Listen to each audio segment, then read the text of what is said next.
Bienvenidos a este nuevo encuentro de Domingo de Inspiración. Mi nombre es Sonia Fabiola de Mitrópulo, desde Cosquín, Córdoba, Argentina, los estoy saludando.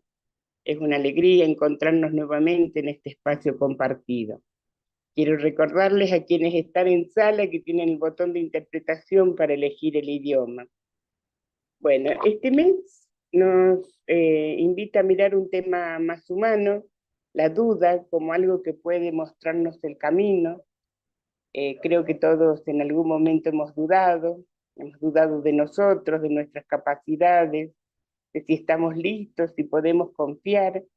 Y hoy venimos a mirar a la duda con otros ojos, porque tal vez esa duda no sea un obstáculo, sino una puerta hacia una mayor verdad. El poeta peruano Armando Cosani, en El vuelo de la serpiente emplumada, nos dice: no dudes de la duda y duda, pero duda con fe, y aún así duda de la fe, pues no es la duda inercia la pendiente de la fe hacia la oscuridad y fuerza en el impulso para alcanzar la comprensión. No dudes, y sin embargo duda de todo cuando creas verdadero, porque la duda también es verdadera en sí y por sí.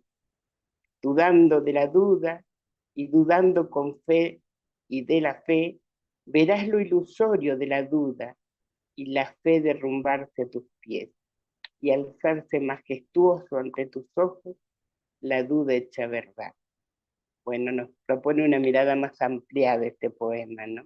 Y para comenzar este encuentro, nos permitimos simplemente recibir, dejando que la música haga lo suyo, y para eso le damos la bienvenida a Piero García, el director musical de este espacio.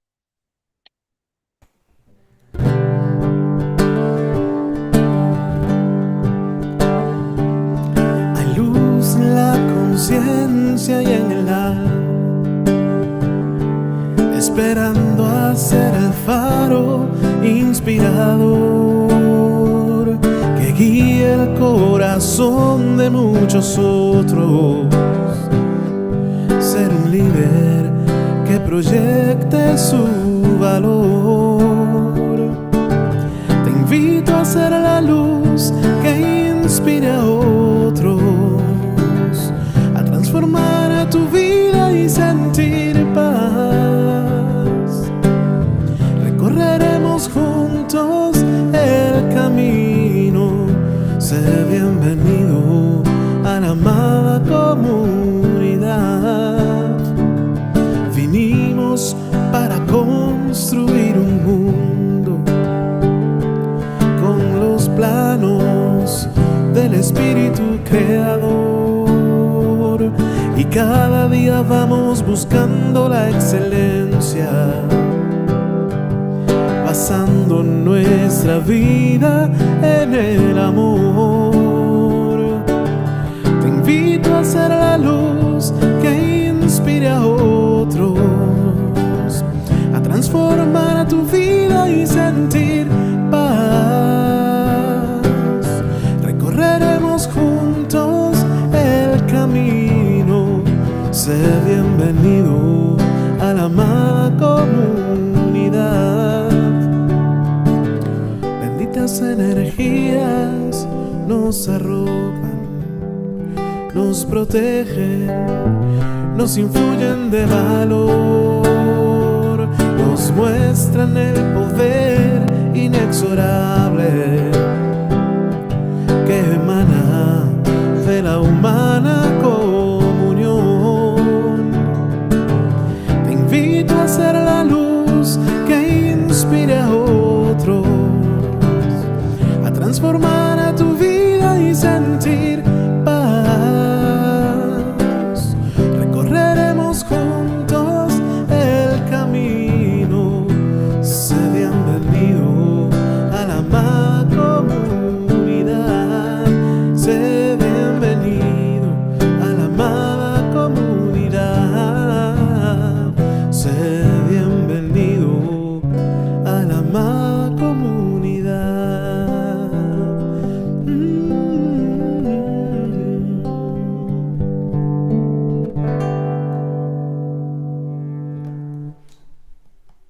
Muchísimas gracias, Piero, y le damos hoy la bienvenida a, a una amiga que nos acompaña. Ella es betiliana del centro de Mérida, quien nos va a guiar en esta invocación para poder conectarnos con esas voces que venimos a escuchar hoy. Gracias, Betty. Muy buenos días a todos ustedes. Es un gusto para mí estar aquí hoy y los invito a poner su espalda recta, sus pies bien puestos en el suelo y si gustan pueden cerrar sus ojos. Vamos a hacer una inhalación profunda, suave y amorosa. Inhalamos.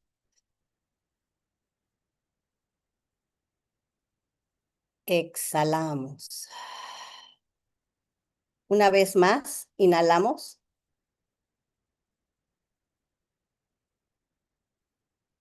Exhalamos. Ahora te invito a ir al centro de tu ser y que sientas los latidos de tu corazón. Y en este momento sagrado, reconozco la presencia viva del Espíritu, una presencia infinita, amorosa, inteligente, que es la fuente de toda vida. Reconozco que esta presencia está aquí, en este lugar, en cada corazón, en cada pensamiento. No hay separación, solo hay unidad.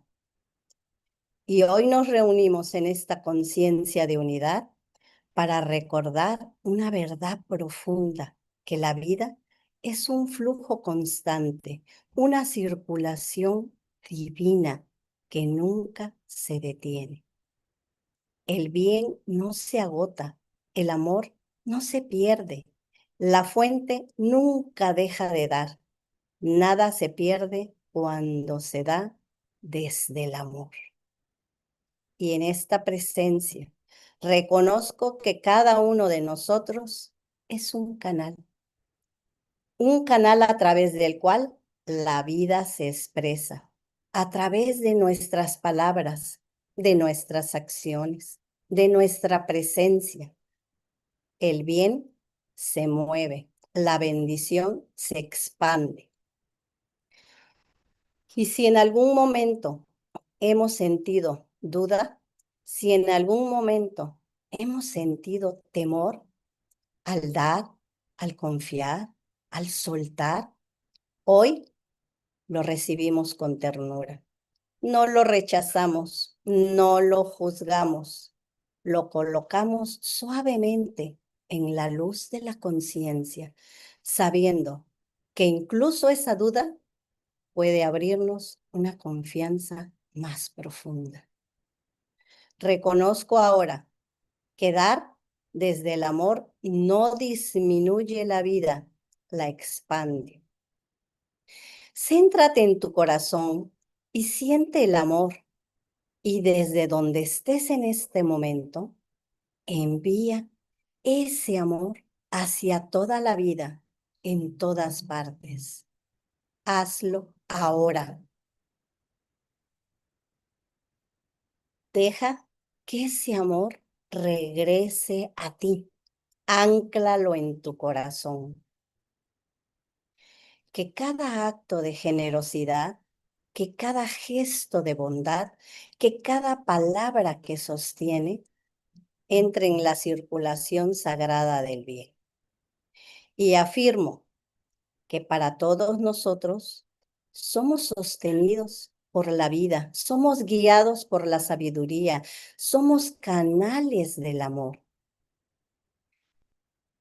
Te invito a que abras tu corazón, abrimos nuestra mente, abrimos nuestra conciencia para recibir este servicio, para permitir que solo lo bueno se mueva en nosotros a través de la plática con el reverendo James Peak. Con gratitud profunda, reconozco que este momento ya está bendecido y nos abrimos a recibir solo y todo lo bueno, que así sea y así es. Anso, Iris, Amen.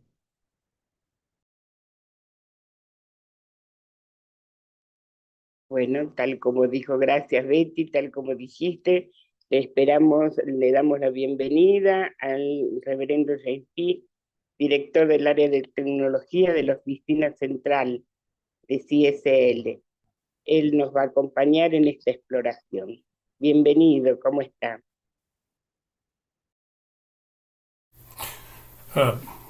Bueno. I do want to start by just saying buenos dias, mi amigos and mi amigas. And that's about half of the Spanish words I know.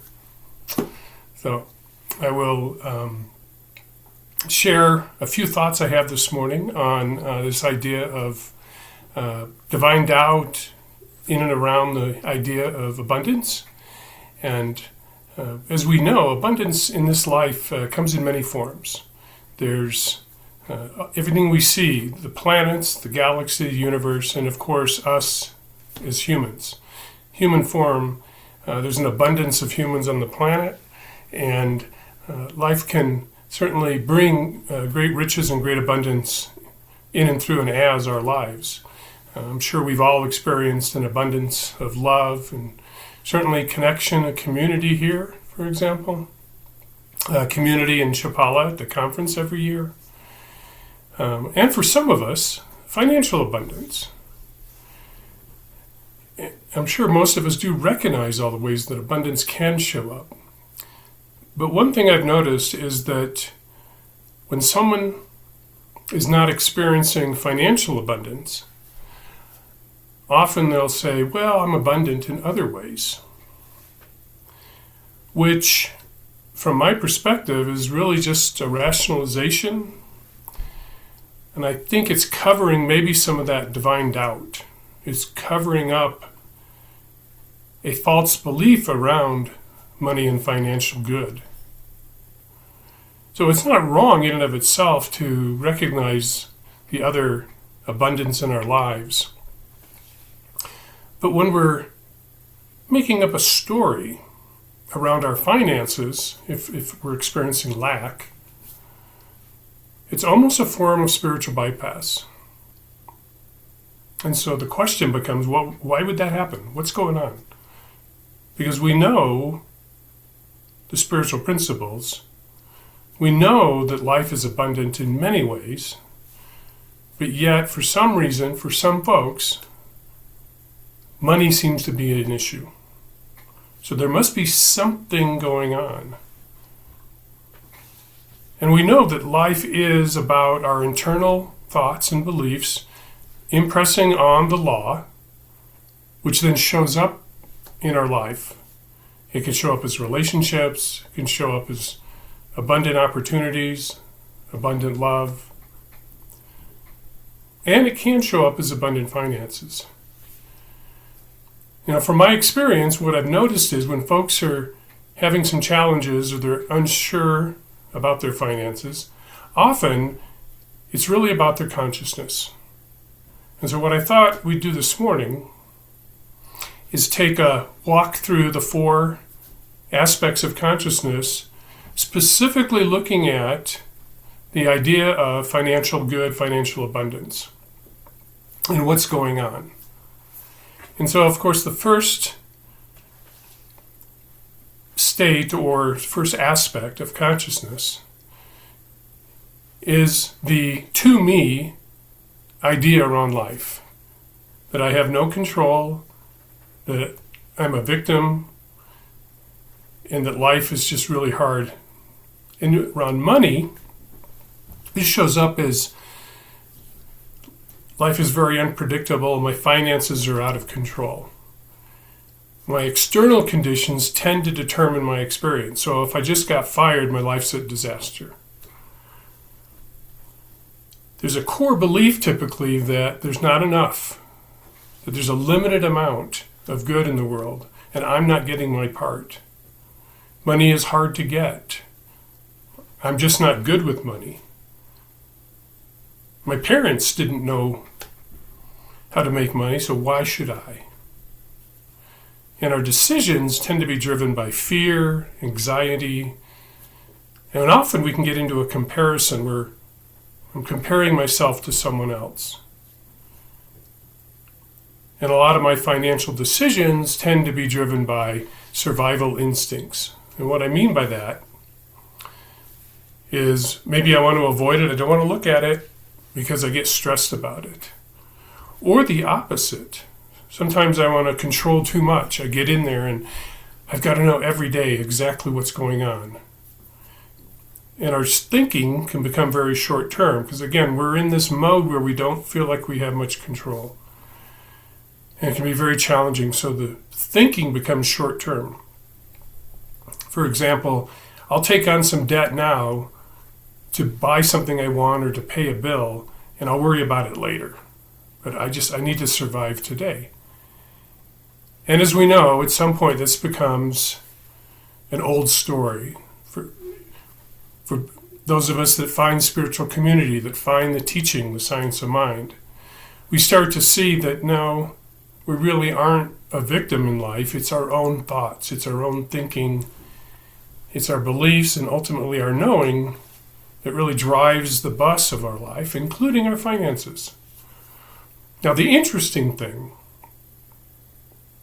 about the aspects of consciousness is that we may feel powerless in one area of our lives, and yet feel like life is working beautifully through us, as us, in another area of our life.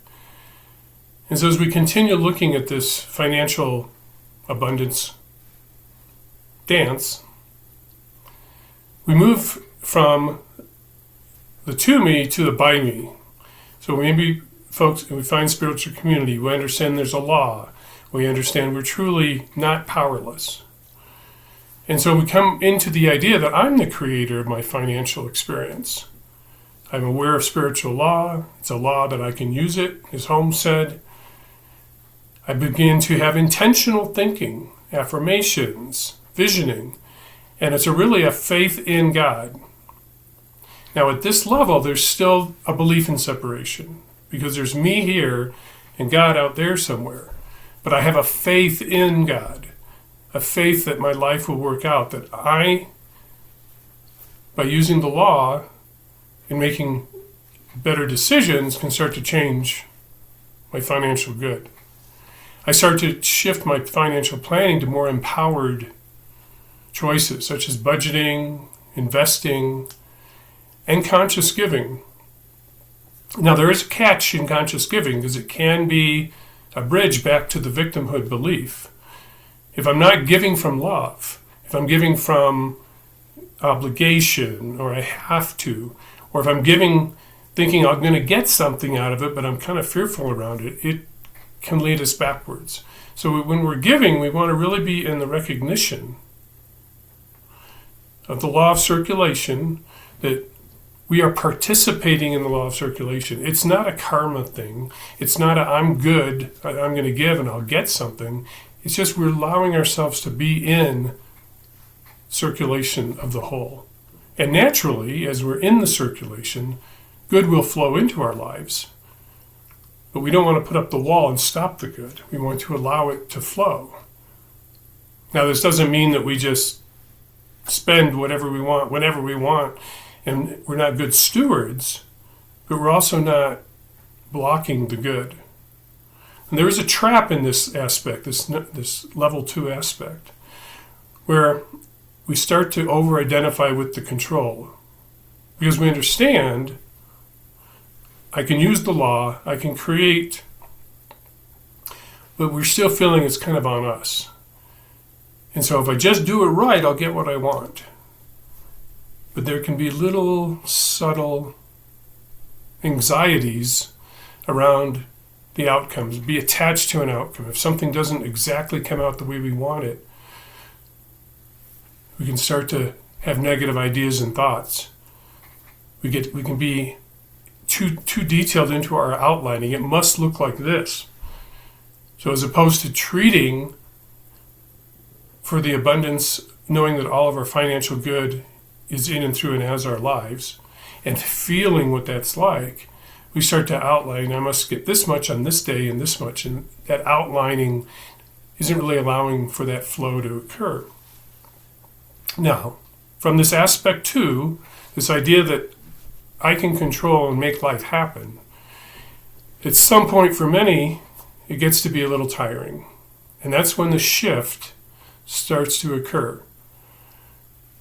We begin to sense there's something deeper at play.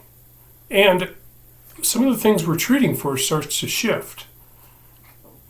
We really start pointing more towards spiritual principle, what we'd call God qualities. Joy, peace, love. And when we start moving into a deeper relationship with Spirit. So we're moving into this place now where life is moving through us. Now there's still a sense of separation here, because if there's a me here and life here and it's moving through me, that still implies some separation. But it's a very powerful, common perspective for a lot of us in the spiritual realm, if you will. And a lot of Holmes's writing, I'm sure you've recognized through your studies and creating talks and workshops yourself, that a lot of Holmes's writing is anchored in aspect 2 and aspect 3. Now, if we think back to who was Holmes's audience back in the day, this idea that you could change your thinking and change your life was kind of a radical idea.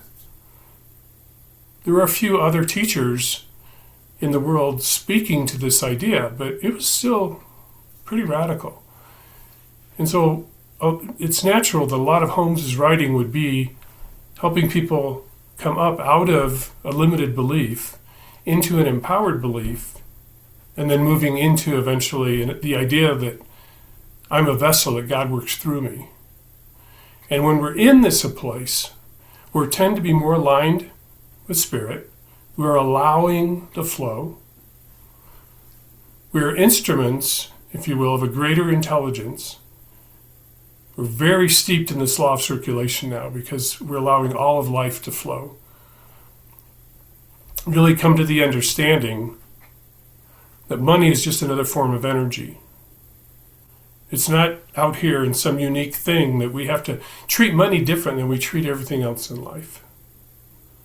That we can allow it to flow. The energy can flow through us. And we start to have more guided action rather than using the law to make it happen for me. We start to deepen in intuition, inspiration, what I like to call the whispering silence of Spirit. So we're listening to a deep, quiet voice within. For it is the one intelligence, and certainly we're part of this one mind, but we have a filter, right? So only certain thoughts and certain ideas get through. But the deepest truth is that quiet voice. It's wise. It points the way. And thus we begin to really let go and surrender our feeling that we have to have personal control. We're still a participant. I'm not sitting on the bench saying, well, no, it's all Spirit's deal. So I am participating. We treat, we move our feet, right? But the faith in a God that's outside us shifts to faith of God, of the oneness, of the one life that we're each unique expressions of. And so from this place of flow, life really is different. So if we compare, for example, aspect 2, where I'm in control, versus aspect 3, where it's in the flow, in the real world, if you will, in everyday life, there's some distinct differences. So let's say that one of us we're looking for a new job because we want to increase our income. And so from aspect 2, I can be very intentional, and that's fine, that's good. And I update my resume, and I set my goals, and I visualize the exact salary I want. And I might even write an affirmation. I attract the perfect job at, let's say, $70,000 a year. and I'm working the principles and I'm focused, and I think I'm doing everything right, but underneath it, there can still be a little doubt, a little tension. Am I doing enough? Is this going to work? What if it doesn't happen? Now, if I'm operating more from aspect 3, the through me, the same scenario would be a little different. I'm certainly listening more to my intuition, listening more to the guidance. I could be guided to apply for something that I didn't imagine, a different job entirely. Or reach out to somebody who I hadn't even considered that might have a connection to an organization that might have that perfect job. Instead of pushing and needing to control, I might even pause and meditate occasionally and just be in the creative flow, if you will. And there's a deeper trust at play.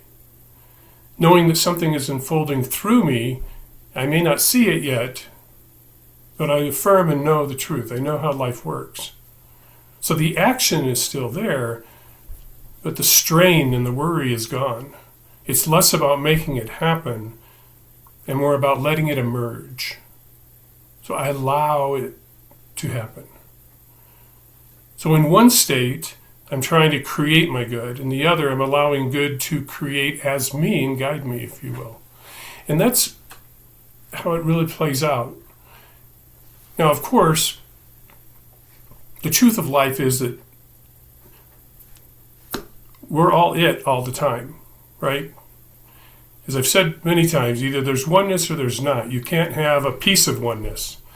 Either there's one life expressing in all these bazillion different ways, including human form, or everything is separate. And science shows us that things are not separate. Spiritual teachings down through the ages have talked of oneness. We've experienced it in our own lives in moments. We may even not have recognized it, but so we're going to go with the idea that one life is the truth. And so that would mean that there's still another aspect, another shift of perspective that can occur. Because this idea that life's working through me begins to soften. It's not a hard thing, but it just begins to soften. And we start to awaken and sense a deeper realization that there's really no separation at all. And oneness moves from a concept in our mind to the everyday experience, where there's a sense of, I don't know where I end and you begin. This is beyond feeling a connection, because for something to be connected, it could be unconnected. And that would imply that separation could occur. So in this deeper way of being, this deeper perspective, it's really a loss of identification with the egoic mind, or the idea that there's a me who's separate and different. It's true. There is this mind-body organism that's known as James that is unique from other mind-body organisms. But it's not a little me who's back here, different, trying to figure things out. It's really just an expression of the one life. And so in my finances, as opposed to receiving abundance, I'm simply an expression of abundance. In all things, right? Finances, love, creativity. When I show up, I am the presence, and that presence includes abundance.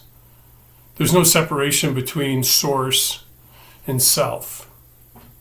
Now, there's a trap. We can get into an egoic thought that, oh, I'm God, or I'm it.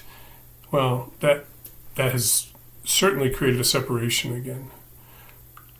But money becomes kind of neutral. And that's not saying we're going to go back to having lack. But money becomes neutral in the sense that life is the abundance, life itself, in all its aspects.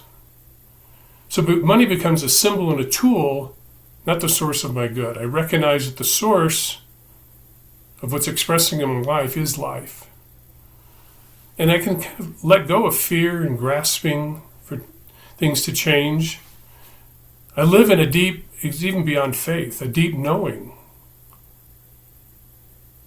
that this is it. Spirit as one life, expressing as each of us, is it. Naturally, we become very generous.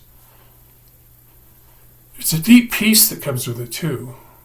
And again, as I mentioned, a knowingness that's beyond faith. We don't have to strive or seek anything any longer. We participate in life fully. That small, still voice, those whispers of spirit, are just present, and we take the next indicated step so all of our good flows to us. So what we come to understand is that financial abundance is not something we achieve. It's something we awaken through and eventually just are. We move from fear to control, to trust, to the ultimate oneness. And each of these steps or states invites us into a deeper knowingness of truth, a deeper understanding of how life works. And we really wake up to the awareness that abundance is who we are. So I invite you to close your eyes for a moment, if you're comfortable doing so. And just take a couple of deep breaths.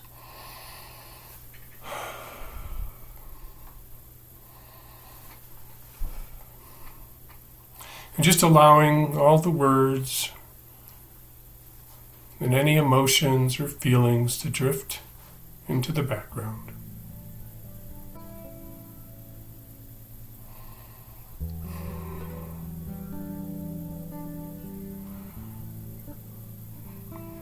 And allow your inner wisdom, that inner voice, to show you an area of your life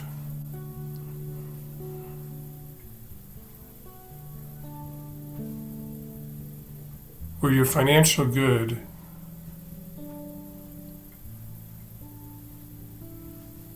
is expressing as, showing up as one of the states of consciousness.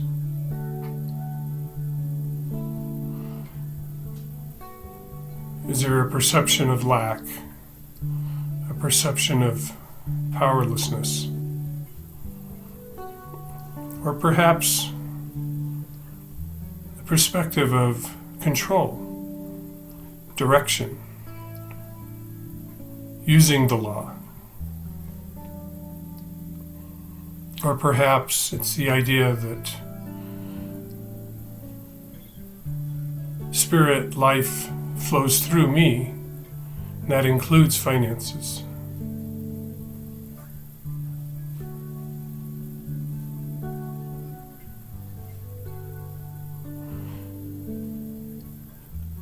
And just recognize there's an opportunity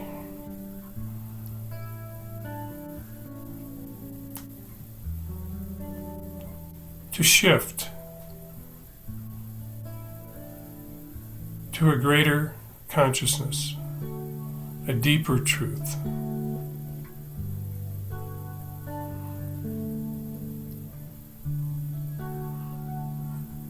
And just ask your higher wisdom, what's one step you can take this week to shift to that deeper truth, that greater awareness?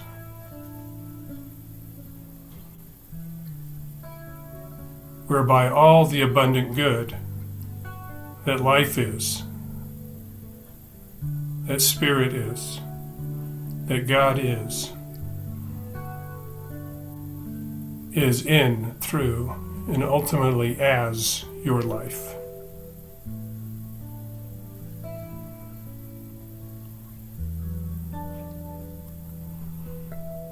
And now gently, there's no rush, begin to come back to the circle, to this online community of love, knowing that abundant good is who you are.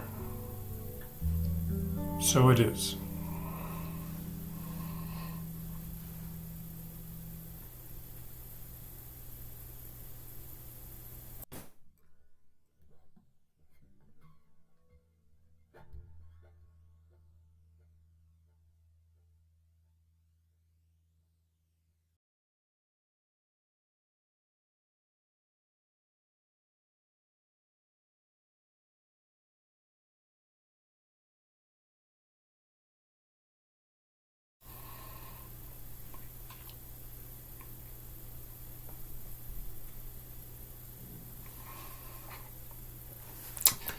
Thank you for the opportunity to be with you this morning.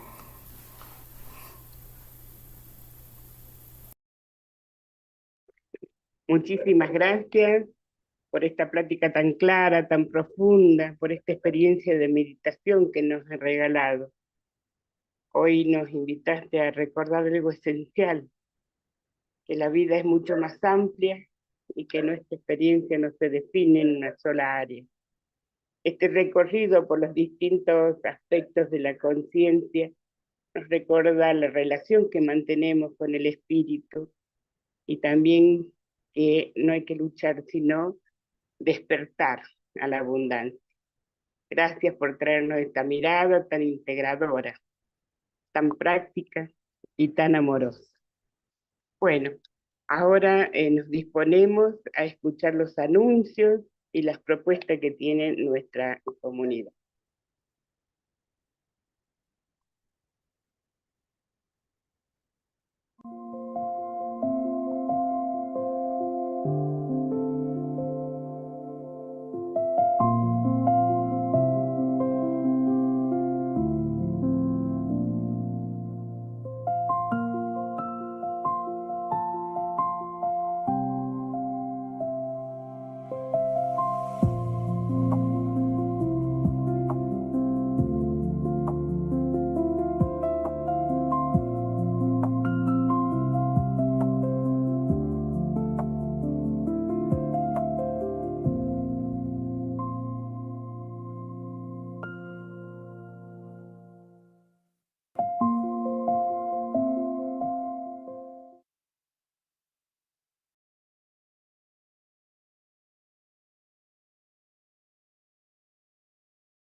Feel the rhythm, feel the light.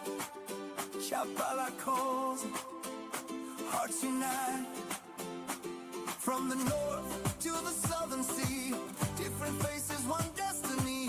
Every story everywhere leads us closer every day. Desde el mar, desde el sol, cada paso tiene un rol. No importa cómo llegas aquí, somos parte del mismo latín. Different languages, one vibration, one love, one celebration. Muchos caminos, una vez.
Bueno, recordamos que esta semana iniciamos el mes de circulación divina y que este domingo nos invitó a mirar la prosperidad como una práctica espiritual, no solo como recibir más, sino como permitir que el bien circule a través de nuestra conciencia.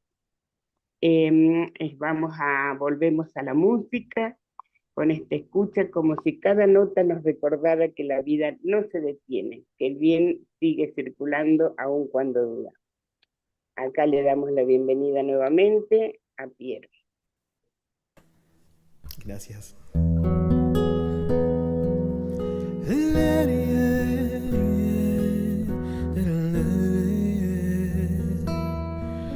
Te escuchamos, Piero. ¿No me escuchan? ¿No se oye? Hola. Se escucha bien. Se Adelante. escucha bien. Vale, vale.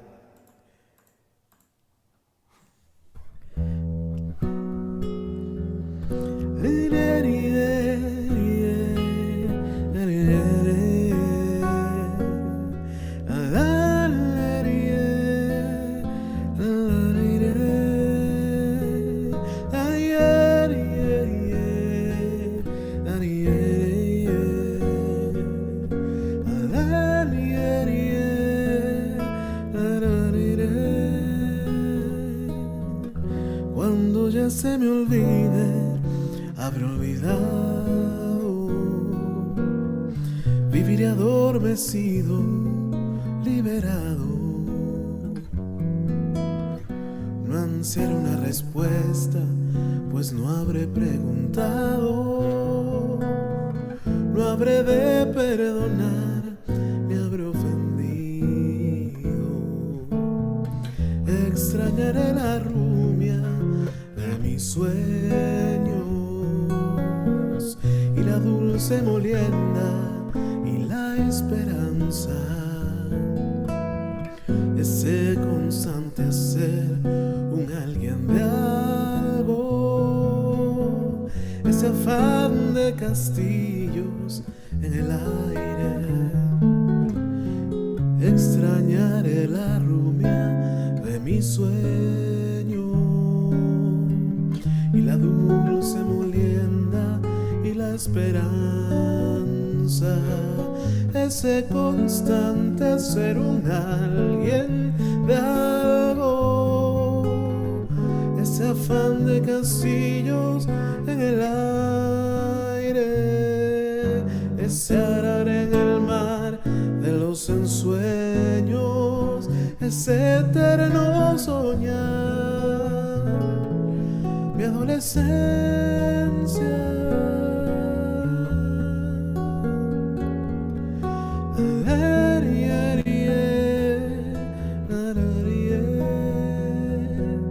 La adolescencia.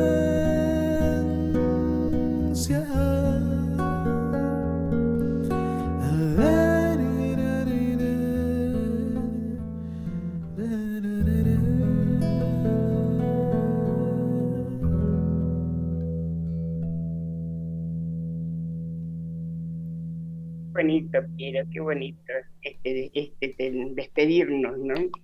Y vamos a seguir con los invitados del próxima semana.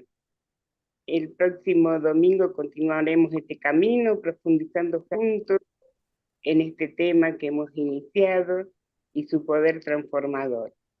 El próximo domingo contamos con la presencia del reverendo Rev James y también nuevamente con Betty Liana, directora espiritual del Centro Mérida, También contamos con la compañía de Piero García.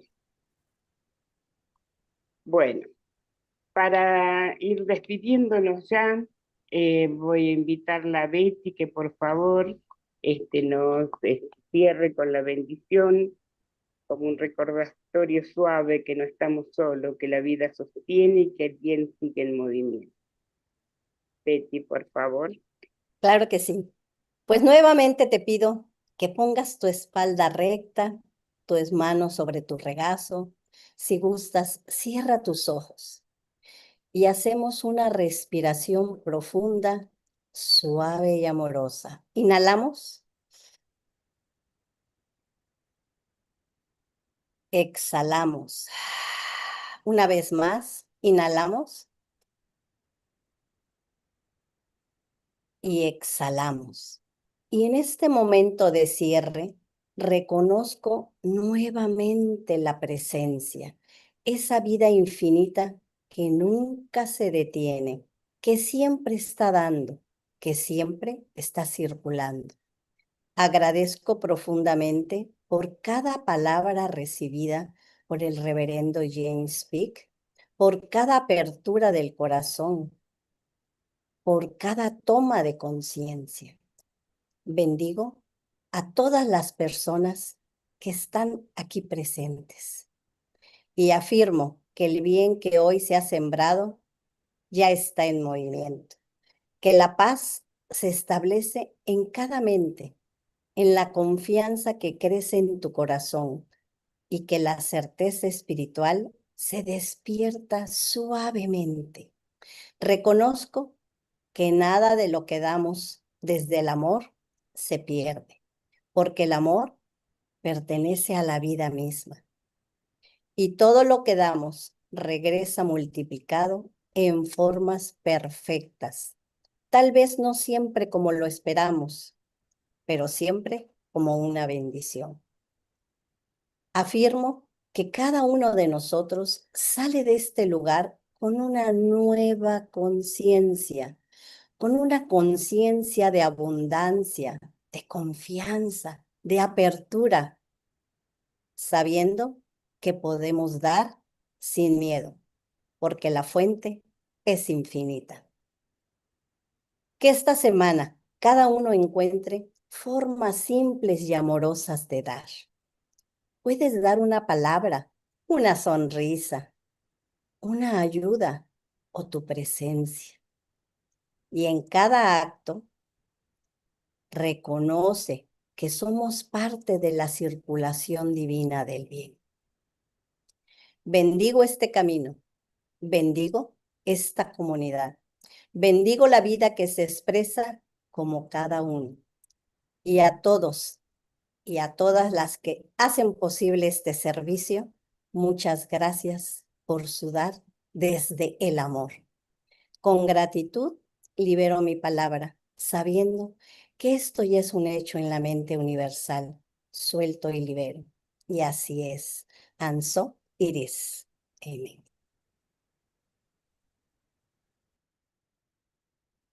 Por la presencia, por el coraje de estar incluso cuando dudamos, ¿no? Gracias por el que nos llevamos una manera distinta de mirar nuestra experiencia. Y me despido de ustedes, ha sido un honor acompañarlos en este espacio sagrado, donde cada uno ha dejado una huella importante en esta misión del despertar. Y nos llevamos este regalo que es un tesoro para el alma. Me despido también de nuestras redes, hasta nuestro próximo encuentro. Gracias por unirse en este viaje, gracias a los monitores que están trabajando para que esta transmisión salga. También muchas gracias a los que están presentes en las salas como todos los domingos. Y nos encontramos la próxima semana con un nuevo tema y un nuevo espacio de inspiración. Hasta pronto.